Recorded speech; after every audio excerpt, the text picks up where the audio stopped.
In this video, you'll learn how to resolve the invalid API key error with Claude Code. This guide will take you through several phases to diagnose and fix the issue effectively, ensuring that your API key is properly configured and functional. Begin by opening PowerShell on your system.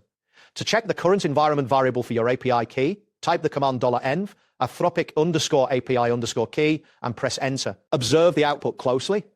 If the output is blank, this indicates that the key is not loaded. If it appears short or cut off, there might be a copying error. If the output contains spaces or quotes, this points to a formatting issue that needs correction. Next, confirm that PowerShell is not using an outdated session variable. Execute the command get child item Anthropic API key. If nothing returns, it means the key is not set in this session. This step is important to ensure you're working with the most current environment variable. After verifying the current state of your API key, proceed to regenerate a clean key. Navigate to the dashboard of Anthropic and locate the section labeled API keys. Here, revoke the old key to ensure it is no longer in use. Generate a brand new key and make sure to copy it exactly, avoiding any additional spaces. Remember not to reuse any keys that may have been previously exposed. Now, set the new API key correctly in PowerShell using the command sets xan Anthropic API new key here, replace your new key here with the actual key you just generated. After executing this command, close PowerShell completely and reopen it to ensure the changes take effect. To verify that the key has been set correctly, enter $env Anthropic API key once more. If it prints correctly, you are ready to proceed. Next, you will test the key directly with a minimal payload.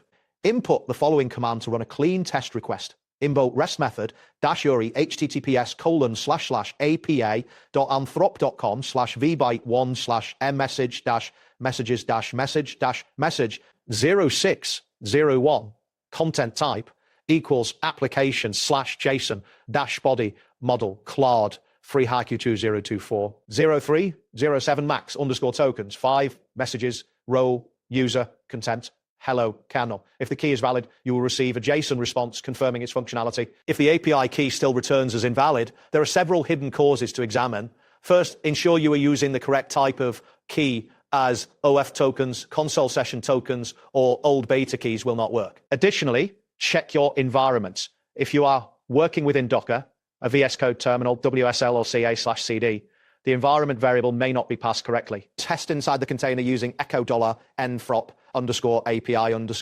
key. If the output is empty, you will need to inject the key properly. If you are using the Claude CLI, log out and log back in by executing the commands Claude logout followed by Claude login. Then verify your session with Claude WAMI. Lastly, be aware of invisible characters that may have been copied from a password manager, such as trailing new lines or hidden spaces. To force a clean reset, use the command environment set environment variable anthropic anthropic. Finally, if you are in an enterprise environment, be mindful that corporate proxies may strip custom headers. To test raw header visibility, run the command testnet connection api.anthropic.com-port 4443. This will help you determine if there is any interference from proxies affecting your API keys functionality. That wraps up today's guide. Thanks for watching and catch you in the next tutorial.